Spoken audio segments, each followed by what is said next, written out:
This digital age is giving rise to the skills revolution, this growing divide between the haves and have-nots. And to get a current view, we asked 2,000 American employers 3 questions. First, to your question, what's happening today with talent? Second, are there certain skills more difficult to find than others? And finally, third, what are you doing about it? And so to the first question, what's happening, 46% of American employers are saying it's difficult to find the skills they need.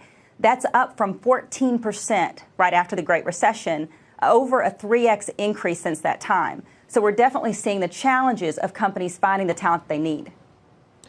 Well, let's just break it down, though, in terms of understanding what talents are needed. And most importantly, when you talk about the haves and have-nots, this idea of reskilling workers, what the possibility is to take workers who historically didn't necessarily have those skills and get them into roles where they can fill some of these shortages. Yeah, so let's start with what are the skills that are most difficult to find.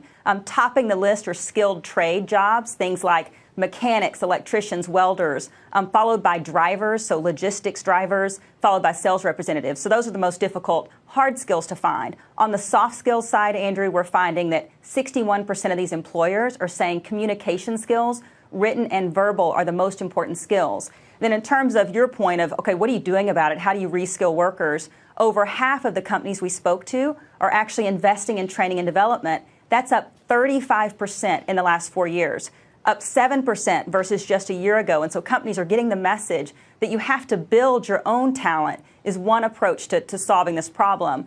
The second approach is you can go and buy your talent. So you can go in the marketplace and actually invest in more benefits, higher wages, huge movement towards relaxing the standards around education and experience. What do you mean by relaxing the standard? Yes.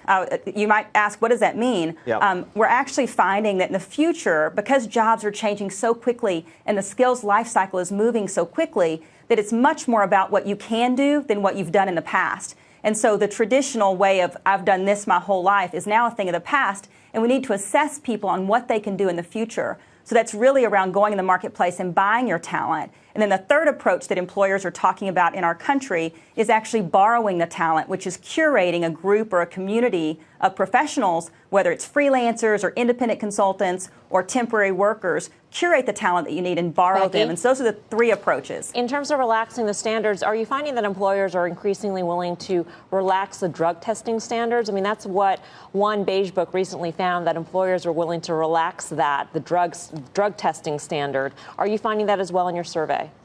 Yes, we are hearing from our current clients, and it's honestly just starting to be heard, that companies are looking at relaxing some of the drug screening. We're also partnering with a very large manufacturer here in the country around hiring, nonviolent ex-offenders. And so companies are opening the aperture when it comes to bringing people in from the sidelines. Because again, we have a supply and demand problem in our country.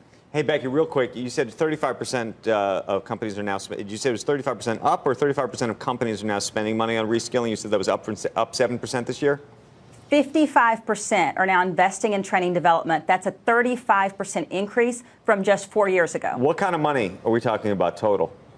Yeah, I don't know the exact number, Andrew, but it's a significant investment. And the real issue is, or the real opportunity is, we have to build our own talent. We're not getting a new supply of workforce in America. So the workforce of tomorrow is actually the workforce of today.